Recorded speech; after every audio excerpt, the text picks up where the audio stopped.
Yesu uhagarare neza uhangane n'iki gihe hakurya y'iki gihe hari ubugingo ntibizokwamuko hari igihe cyiza hari imbere reka gushoka ugw'igihumura ugwishwe igihumura n'ibyo ubona hakurya y'iki gihe hari igihe cyiza umviriza icyo ngomba kuvuga ngaha n'iki turi mu minsi y'iherezo wumire kuco wakiri kugira ngo ushobore guhangana n'iki gihe bakoze n'Imana umuntu wese yumvise umuhamagaro wo gukorera Imana akemera gutwara iki gitabo akemera kuja imbere y'ishengero igihe gikiri imirindi y'umwami rikirumvikana ariko igihe nacyo kirasuriranya hagarara neza tujarukane iri shengero Yorodani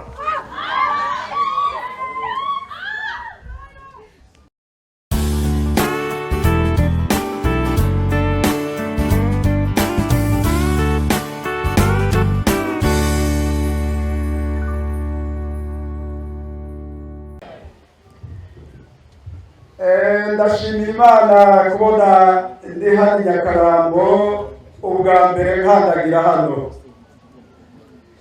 ariko abantu batari bake bari hariya mu kibanda benshi ndabazi n'aba bapasitori baha igice kinini nasanze twarabanye none rero naho hariya abantu benshi batanze ariko imbere hariya abantu batari bake amaboko mubwira uko mwese akayaga gahita Yesu ashimwe Yesu ashimwe aho ko mutwenze rero birabaye byiza reka dusome murumva ko turabigisha abasiguzi babiri twariko turavugana n'uyu muntu ampaye mikoro ati none ngaha biza kugera ku minota ingahe kugira ngo ntituze kurambira abantu kuko turi babiri hari ibyo yambariye ariko sinibaza ko vyokwira byose canke vyomera uko nyene sinzi uko biza kumera ariko reka dusome mugomba ko dusoma hehe mbega muri aka karere kino ntimwerekwa ngo muvuge ati urasoma ngaha niyo mpemu yatubariye ntimwereka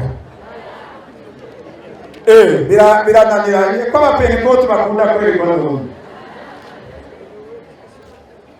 aho reka ntaco iyo nayo ni inyishu nziza cyane reka dusome ijambo ry'Imana riri mu icete ca mbere ubuho bavuga ngo ikete ya mbere icete ca mbere Pawulo yandikiye Timoteyo ngomba ko dusoma duhereye ku murongo wa mbere n'uwa kabiri hanyuma turasoma no mu cete ca kabiri ca Timoteyo igice ca gatatu duhereho hanyuma turaza kwigira imbere gatoya ndabereka ahandi hanyuma dushe tubanza tugezaho havuga ngo ariko muhemu avuga neza yuko mu bihe bizoza bamwe bazota ivyizerwa bagashira umutima ku by'impemu zizimiza no ku by'inyigisho z'abadayimoni reka tureke uwo murongo nsubiremo ico mpemu yavuze ku minsi turimo ariko mpemu avuga neza yuko mu bihe bizoza bamwe bazota ivyizerwa bagashira umutima ku by'impemu zizimiza no ku by'inyigisho z'abadayimoni dusome icete ca kabiri mu gice ca gatatu turaheraho kandi aho turasoma ibitari bike ngaha havuga ngo ibi bizoba mu gihe c'iherezo havuga ngo ariko umenye yuko mu minsi y'iherezo hazoza ibihe bigoye kuko abantu bazoba bikunda gusa bakunda amahera birarira bibona batukana batumvira abavyeyi intashima abanegura ivy'Imana badakundana babo banka kumvura barementanya batigarura inkazi badakunda ibyiza, abaguranyi, ibirandamuke, abishira hejuru, bakunda ibibahimbara bakabirutisha Imana. Kuri gatanu, bafise ishusho yo kubaha Imana ariko bahakana ubushobozi bwako. Abameze batyo wamubatera ibitugu. Kuri mu gatandatu, kuko murimwo harimo abagabo banyegetera mu mazu, bagatwara abagore batagira imitima, baremerewe n'ibyaha, batwarwa n'ukwifuza ku buryo bwinshi. Kuri ndwi, bama biga ariko ntaho bashobora gushitsa ku kumenya ukuri. Mujabuke hakurya mu gice ca 4 dusome umurongo wa 3 n'uwa 4. Kuko igihe kizoza batazokwemera kumva kwigisha kuzima, ariko kuko amatwi abarya yifuza kumva ibibanezereza, bazokwirundaniriza abigisha bahuje n'ukwifuza kwabo, kandi bazokwiziba amatwi ngo ntibumve ukuri, bazozimira bakurikira imigani y'ibinyoma. N'aya majambo y'Imana. Nagomba ngo tubanze tugarukire ngaha tuganire. Ndabona abantu bino musa neza. Mbega aha ni muri regiyo yihe? Muri Kirimiro? Kuko nabonye twururuka tumanuka, kare twaje turaduze turashika kuri Kirete Kongoni, hanyuma turaza hejuru turongera turamanuka. Urumva n'amazi y'inateragiyo. None rero abantu bino ni beza, murabereye ubutumwa bwiza kuko muri beza. Ariko nagomba twirukanye, nagomba nabasubize kw'ijambo rigufiya abantu babatijwe kera bahora babazwa n'abantu bababaza muko bababatiza, bavuga ngo bakakubaza ngo uzokorera Imana kugeza ryari? Gupfa. Ikindi, Yesu agarutse. Sawa, ni byiza, bari babajije kuko mwabigishwe. None ko Yesu ataragaruka kandi ukaba utarapfa, aho ntabirananirana bimaze kuzungazunga. Mureme? Aha, murabigishwa neza cyane. Nagomba rero tuvuge hano icyo Mpwemu avuga mu minsi yiheze. Mpwemu rero yavuze muri ya myaka ya kera ya Yesu Kristo. Ibihumbi 2000 birarenze ku imyaka itari mike bivuzwe ngo mu minsi y'iherezo ibihe bizoba bigoye. Ariko muri iyi minsi nagira ndakubarire, agasanga ufise amaso abona n'amatwi yumva, iminsi y'iherezo turi muri yo hagati, kuko turabira ku bimenyetso. Ndakunda Imana ntirenganya. Nagomba ngo niwagomba untege amatwi. Abantu benshi barihenda, baravuga ngo urya nuwa hehe, urya ni mwene nde, urya yiziki, urya pahe, urya gira gute. Abantu benshi nubaha mpagaze aha bamwe babaza ngo mbega urya yigisha avuye he? Barabaye ko muyi Bujumbura, ariko izo zose ntacyo bimaze namba. Ngira ndakubarire ikigize icyo kimaze no kubaha umwana wo mu ijuru gusa. Kubera iki? Ubu naho batabaza, Imana yatumaza abantu bo mu isi.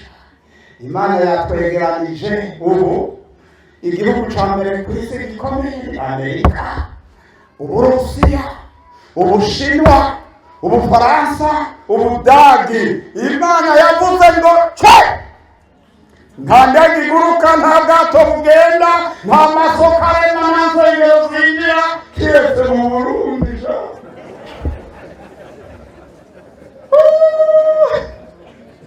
Imana yaje gucisha bugufi, iramanura, urihagika mu manura igashira, uri hepfo ikaduza ikabashira ku murongo. Bayibuze rero, bayibuze turahari. umviriza rero, reka tugaruka. Nagomba ndakwereke kimwe mu bimenyetso bimwe bigaragarira bose ubu n'amazi hajya twakaravye n'umufise umuti hajya yagiye aradushirako. Naho ushirako turi mu minsi y'iherezo. Hariho abantu bamwe b'indabi bavuga ngo abategetsi b'Uburundi ntibakunda abantu ngo bari kutugarana kugira ngo tugaranwe nk'uko mu mahanga bugaranywe. Hajya abategetsi n'abakozi b'Imana mu bundi buryo. Iyo babugarana mwebwe amazi mwayakurahe? Iryo amazi kurahe? Umuyaga nkuba mwawukurahe? Abo bugaranywe ko byose babifise mu nzu, none mwe mwari kubikurahe?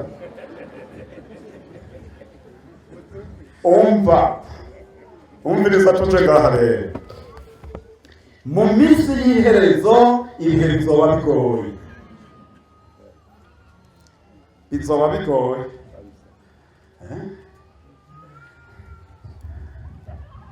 Twari kumwe n'umupastori umwe mu bapastori b'Ikiremba, sinzi ko riraha Gilbert. Twari ahantu, hanyuma rero twicaye tuvuye gusigura. Tuzatubona umuperezida w'ico gihugu twarimo ariko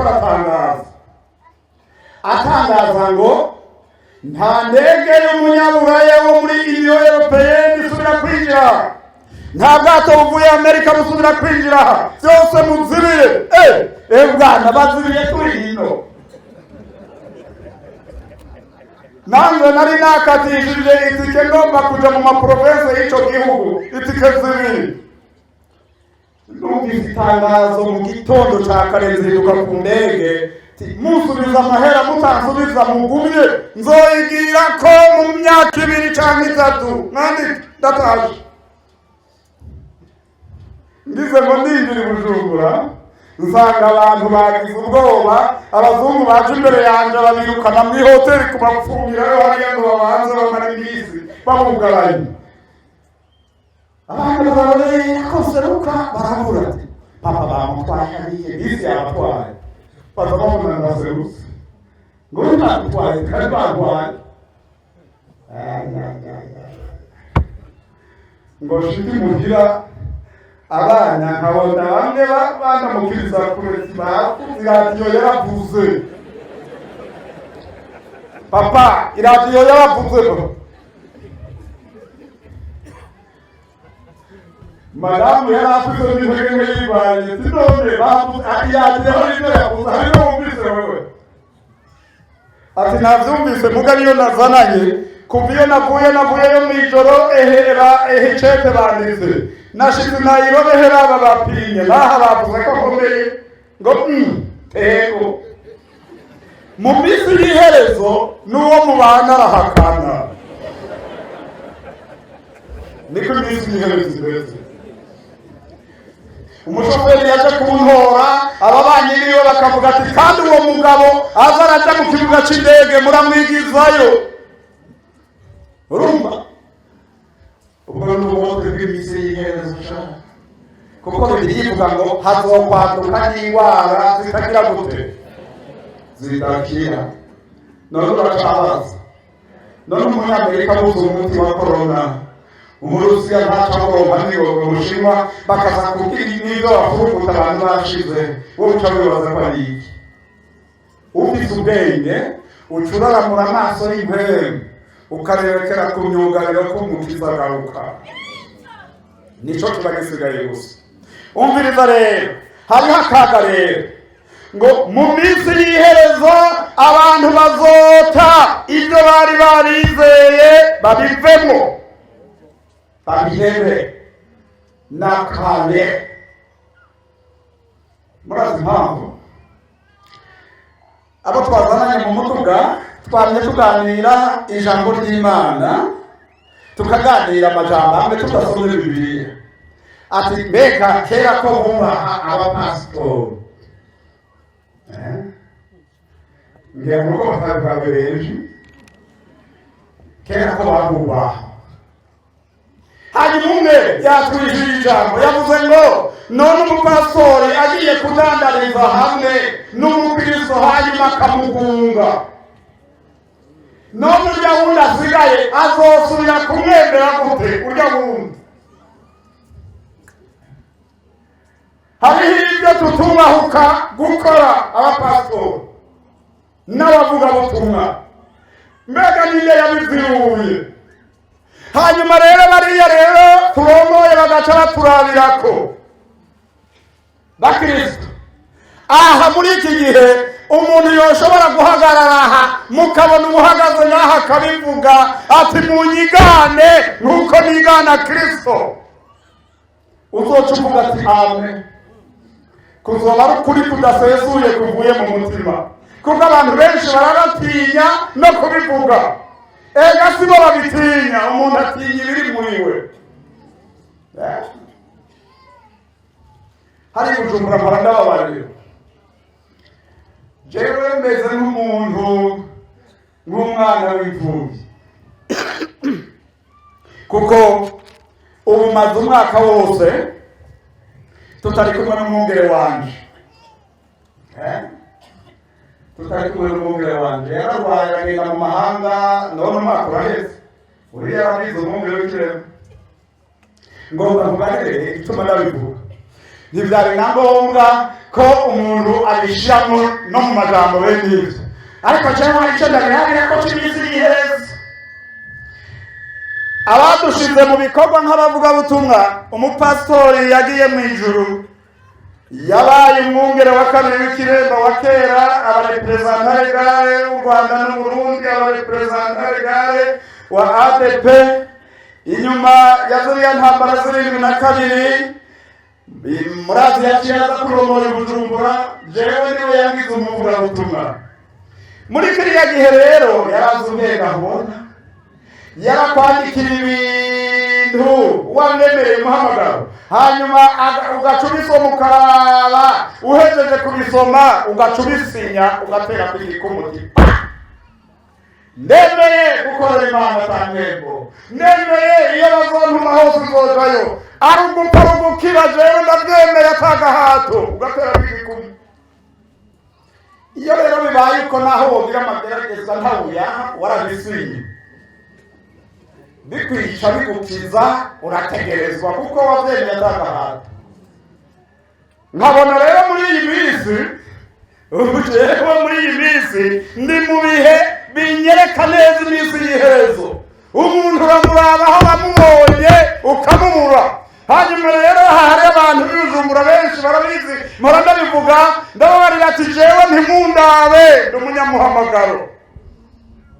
Jewe si ndi umutware, ndi umukozi banyu, ndi umunyamuhamagaro.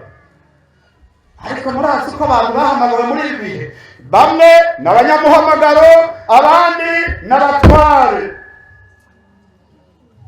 N'abatware bagomba gutwara ishengero rya Kristo, baribagira ko hari n'uwabitiriye. Reka ndahave dusubire n'aha. Aha rero abantu bamwe baramaze kubivamwo kera, barabivuyemo. Aha nabo boba barabivuyemo. Hariho siroga ya kera mu muvyuro ko abapentekote bativanga, none n'ubu ntibivanga. Kandi umukristo yaremera gukosha umukobwa we kumupatana. Ubu mubariye ati ibyo wagize si ibyo, ati nubona byayisha n'umugore akagenda hasi.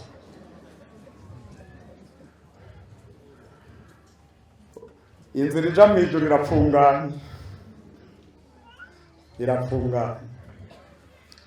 Reka ndahave ngaha. Ahandi havuga ngo mu minsi y'iherezo abantu bazoba bikunda gusa, bazoba bakunda n'amahera, bazoba banka kuzura.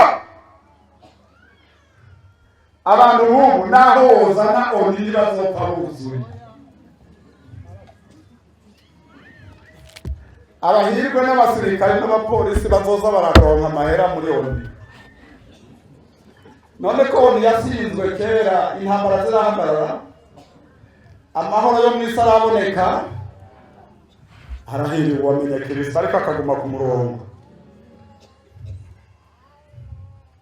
Haraje akabi n'agasize, hari akabi kaje n'agasize. ino hari abatunzi benshi ngaha i Nyakaramba hari abatunzi benshi ntabwo uvyemera reka ndavyisuzumire. Abantu bose baje bambaye ibirato mugorora amaboko.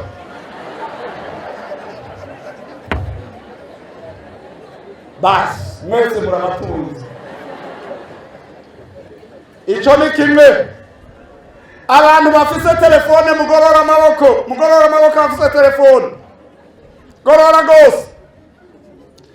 Ngomba nje ndababarira muce muzinzanira ntazo ntwara muzinshirire ngaho ico ndazirabamo. Telefone z'abo abantu bose ngaha ndazikeneye muzinzanire ngaha. Ni ikintu nabajije intende nariko ndigisha abavugabutumwa n'abapastori hariya mu Kuboso hariya. Ati mwabagabo mwebwe murakuze ntimumeze nk'abana, nizo telefone zanyu zose muzishira ha. Nico ndazirabamwo. Umuvugabutumwa w'umutama akuze cyane arandamuka hariya aca arayinzanira ati pastor uza gusangamwo inomero z'abantu na telefonye, uze gusangamwo n'umuntu noba narandikiye igice cyo muri Bibiliya, ariko nta kindi kintu uzosanga kirimo muri telefone yanjye. Ati abagomba nabo nibazizane nkanje bashinga hato hato.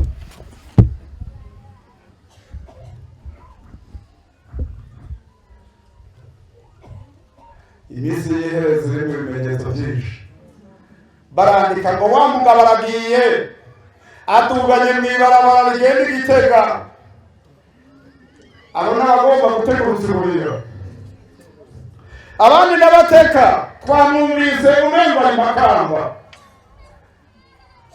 Naha twicaye ngaha abantu barazi ko twicaye ngaha. N'ibindi ko ndavugira ngaha ubu birara bishitse Australia na Amerika. No kuvuga ngo Yesu sigaye ingana gutya. Hasigaye kimwe.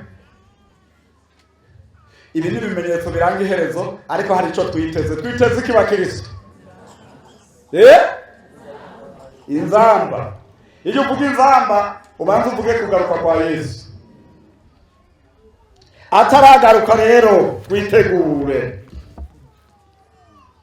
Abantu ubu barabivuyemo, abantu ubu ntibumvikana, imanza zabaye nyinshi no mu bantu b'Imana nta guharira nta mbabazi, ibintu byarononekaye.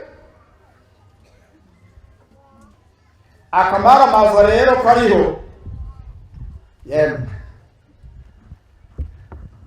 barantunga abakozi b'Imana. Umuntu wawe dusigaranye nguyu mwongero w'ikiremba niwe dusigaranye. Natwebwe turabarongozi b'ishengero. Aha ngurya hajya nibo cabona. Aha yo dutuma ko twese abapastori bose n'amashengero ya Pentecote mu Burundi muzoze mwese dusenge hamwe Nyakaramba. Ndakora iyo twogenda tumwitavye twese. None bipfiye imbere bizokirira he? N'abari ishengero ry'Ubujumbura ati dusengere turagwana.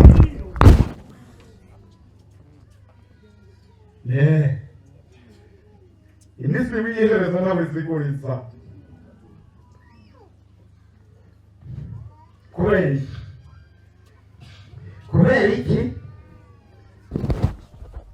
Twasomye hahandi abantu ngo bagomba kumva ibimeze gute. Ibibahimba. Muri aya mashengero mashasha barabanje basanga kwitwa pastori biratengeretse, ubu bitwa ba apotre, bitwa ba profete, bitwa amajambo akomeye kugira ngo babagaheta.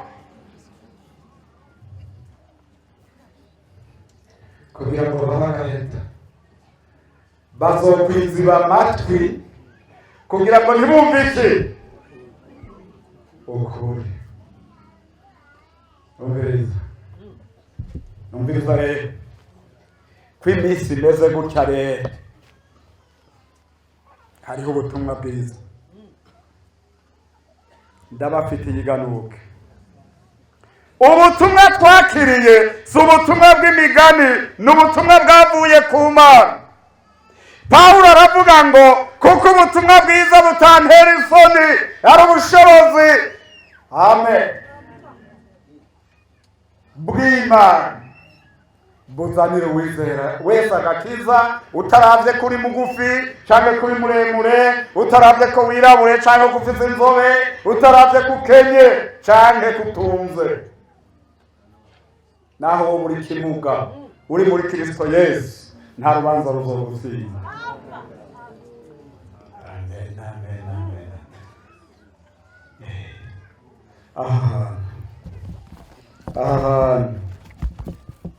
Ntukangwe n'ibihinda byose. Muri iyi minsi muzobona abantu bahambaye cyane gose. Hariho amashengero aho bagira ibikorane hari i Bujumbura bakavuga ngo baratumiye umuvugabutumwa rurangiranwa, abantu bazoze, impemu zizova mu bantu, ibitangaza n'ibimenyetso bizokoreka, ibi n'ibi bizoba, kuko hazoba haje rurangiranwa, kuko babeshe bimwe ntibikoreka, kuko dufise rurangiranwa umwe gusa. Ninde? Yesu. Abandi n'abakozi bato bato turafise Yesu. Amen. Ntaworinda kwishimagiza, yokora ibishoboka gusa hanyuma Yesu akazomushimira nimba ari umukozi mwiza. Dusubire muri Matayo, namya numva n'abandi basoma Matayo. Matayo igice cyane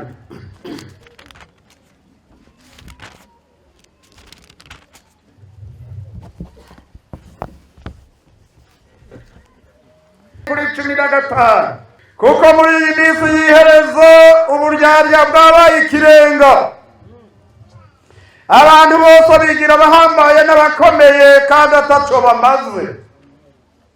Reka dusome mwumve ngaho. Mwirinde abigira bavugishwa n'Imana, baza aho muri bambaye nk'intama ariko imbere ari amabingira y'inkazi. Muzobamenyera ku byo bama, mbega hari uwo kwamura inzabibu ku munyinya canke isukoni ku bitovu? Nuko igiti cyose cama ibyiza, ariko igiti kibi cama ibibi. Igiti ciza ntigishobora kwama ibibi, kandi igiti kibi ntigishobora kwama ibyiza. Igiti cyose kitama ibyiza kiracibwa kigatererwa mu muriro. Nuko muzobamenyera ku byo bama. Umviriza, mu minsi y'iherezo ibintu byavanganye, abantu bambaye ukwiyoberanya. Nagomba ndababarira ikintu kimwe. Hari ahantu nari muri uku kwezi guheze, hanyuma rero mba mu kwigisha abavugabutumwa n'abapasitori, tuba mu kuganira rero, kuko muri Bibiliya havuga ngo ingene bahora bashiraho abakozi b'Imana barasenga Imana nkwe bakavuga. Hanyuma rero tireka turabe ingene mpemu yavuze bacu, turabe ingene mwumvise umuhamagaro w'Imana. Hanyuma ndababaza abapasitori, mbega abavugabutumwa iyo mubaronka mubahabwa n'abandi?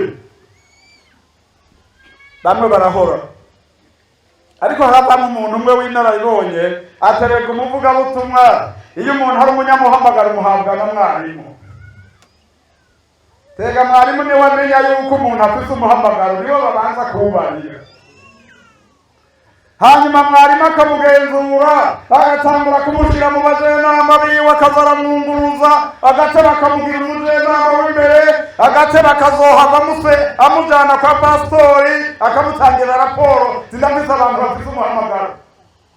ariko barambariye bamwe ati mwabagabo mbega mwebwe aho aba bantu baje gute? Ati ibyo bintu uri kuravuga rero uri kuravugishwa, jewe nabonye pasiteri wanje ndandamura ngo nimpaguruke mfukame. Ndamubarira ati warironkeye akazi sha? Kandi nawe narinzi ingene ameze, indwano yiwe kari agatangaza. Ega yari yaje gukora akazi, yari yaje gukorera Imana. Urabona ndazi umuntu umwe sinshobora kumubona ngaha. Byageze kuba turi no mu gikorwa Kiremba twarabavugabutumwa, tubona abantu bariko barumva umuhamagaro ngo bagomba kuja mu kirundo bakasimba akagenda n'umushana hejuru y'abantu gute. Agasanga mubyibuka hari n'umuntu umwe yavuze ngo n'abamakuye baracarana. N'umubyeyi umwe yabivuze, umugabo atari so tuzura muvugizi. Ndabaza abo bantu mwebwe mw'abagabo, abantu binjiye muri iri bango mwarapfukamye mukatura umuhamagaro muhaguruke. Hahagurutse bangahe wibaza? Nukuraba batambuka neza gusa byarapangaye.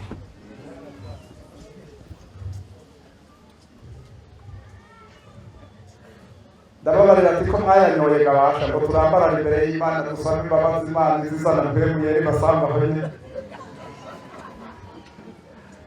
Mukabona mutemeye iki gihe tugezemo, iki nyene turimo mugiye guseka. Bakristo kera namwe ndabafite ibiganuke, ishengero ryo muri Efeso ngo ryari rifise akaranga gakomeye. Nimwaguma muri mpemu yera namwe mukaguma mu ijambo ry'Imana ry'ukuri, muzomenya Imana izobaha kumenya kurobanura no gusesa, kumenya abantu babakorera ko bahamagawe n'Imana. Agasanga namwe muri mpemu mutabivuyemo. Imviriza rero, harageze ko uhora hagira icyo akora, kuko abantu bahinduye ukundi ibyageze byiwe bagakora ibyo bagomba, ntibakora ibyo Imana igomba. Ndakwifuriza gukora ibyo Imana igomba. Iminsi ni mibi, iminsi ni mibi. Heno ushobora kuza ukambarira ngo haleluya haleluya haleluya, Imana yambariye muzopfa wangu hanyamanza. Ubwo buhanuzi bwaraheze bumaze imyaka myinshi, birandikiwe Adamu ngo kuriye kuri iki giti uzopfa nta kabuza. None hari ubuhanuzi biranditswe ngaho, naho bondeka sinzomara imyaka 100. Oye, ibyo sivyo bindaza ishinga. Ikindaza ishinga nuko norenganira ibihe bibi, nkagumya ico nakiriye, nkarorera ko umwami wanje agaruka. Aka gatwe kanje kazokarengukana imbere y'Imana. Nico gusa ngomba, nta kindi ngomba. Ishengero ryo muri Efeso ngo ryari rifise ibintu bikomeye: kumenya abigira intumwa ataribo, kumenya intumwa z'ukuri, kuko ryari rifise icyo ryakiriye. Ariko muri ibi bihe abantu bamwe n'abakristo n'abasuzuma harya hari isangira ryera. Karaho twakizwa tukiri bato, wararambarara imbere y'Imana n'amasima ntiyaragwiriye, ugasanga aho umuntu yapfukamye hasi hajovye, yibutse umwuhagiro w'ibyaha byiwe. Ntibasoma bataramuweho benshi, n'amusozi yarakoroka. Ariko ubu biragoye. Ndanezerewe cyane, numva gace. Yesu nashimwe. Amen. Yesu nashimwe. Ndumva gacere, kuko umuntu wese ariko aribaza aho urugendo rwiwe rugeze muri iyi minsi. umviriza, mu minsi y'iherezo ibihe bizoba bigoye. Kera abakristo b'ukuri ntibavuga uburozi, ibyo biri mu biranga iherezo. Bene Nyakarambo bahora bavuga uburozi aha mu gihugu. None abakristo muhora mubivuga namwe. Ariko rero umviriza tugarukino, twongere twinamate tugarukino. Muzonywa ikintu cica ntaco kizogira gute? Amen. Mugabo rero ubu haragezaho noze Nyakarambo bakanza Imana, nkanywa kuri fanta ndayigejeje hagati nsohotse, bamwe turamaze kubibona ahantu akagenda n'icupa ritwaye. None iyo Bibiliya yitwarira iki none? Naho yisohoka nzopfa ngo twinjire muri Kristo Yesu tugumemwo. Injira neza muri Kristo Yesu, uhagarare neza, uhangane n'iki gihe, hakurya y'iki gihe hari ubugingo. Ntibizokwamuko, hari igihe ciza hari imbere. Reka gushoka ugw'igihumura, ugwishwe igihumura n'ibyo ubona, hakurya y'iki gihe hari igihe ciza. Erega murazi ico Yesu yavuze none? Yavuze ngo agiye he? Yagiye kugira gute? Hanyuma niyaheza gutegura ngo azogira gute? None kucitse intege ataragaruka none. Reka gucika intege, ari mu kugaruka. Ari mu kugaruka Yesu. Umunsi umwe nari ahantu ndiko ndavuga ijambo ry'Imana, nariko nigisha ku ijambo ry'umuzingo uguruka. Hanyuma rero hariho umuntu, Yesu narinzi ko amurozi. Hanyuma rero abantu bavuga ngo mu nzu y'umuntu ameze nabi, uwo muzingo guzoguruka uyigurukiyemwo, uca uyigumamwo, utikiza ibintu byose birimo. Hanyuma rero uwo muntu ati karabaye, uwo muntu sinzi wamumbariye. Ngumasigura. Hanyuma rero ngejeje ahantu ndavuga ati abantu bameze uku. Narangirije ahantu havuga mu byashuwe ati nyuma hazoba imbwa n'abarozi n'umuntu wese akunda kubesha akabikora. Acarandamuka mw'ishengero hagati yari umuntu w'umumama ariko arakura. Ati wa muhungu we, nari nkiri muto sinari bwa hera umushatsi. Ati ninde yakubariye ko ndoga? Ati Bibiliya. Agasanga uroga ngwino aha. Ukaba utaroga naho icara. Baca baramuterura kuko yahavuye yicara nabi, kuko yaraguye hasi. Ariko mu nyuma arahava aravuga ko aroga rero. Umviriza, ico ngomba kuvuga ngaha niki? Turi mu minsi y'iherezo. Wumire kuco wakiri kugira ngo ushobore guhangana n'iki gihe. Bakoze n'Imana, umuntu wese yumvise umuhamagaro wo gukorera Imana, akemera gutwara iki gitabo, akemera kuja imbere y'ishengero, igihe gikiri, imirindi y'umwami irumvikana, ariko igihe naco kirasuriranya. Hagarara neza tujarukane iri shengero Yorodani. Harageze ko umuntu ahitamwo, waremeye gukorera Imana, harageze ko umuntu ahitamwo. Ibizimyamuriro byabaye byinshi, ariko tubandane. Nuko abumvise iri jambo, Imana ibahe umugisha. Mana nyakubahwa Data wa twese, turagushimiye umwanya dukoraniye ngaha. Hezagira iri shengero, hezagira abakozi bawe bazogenda bahagarara ahantu.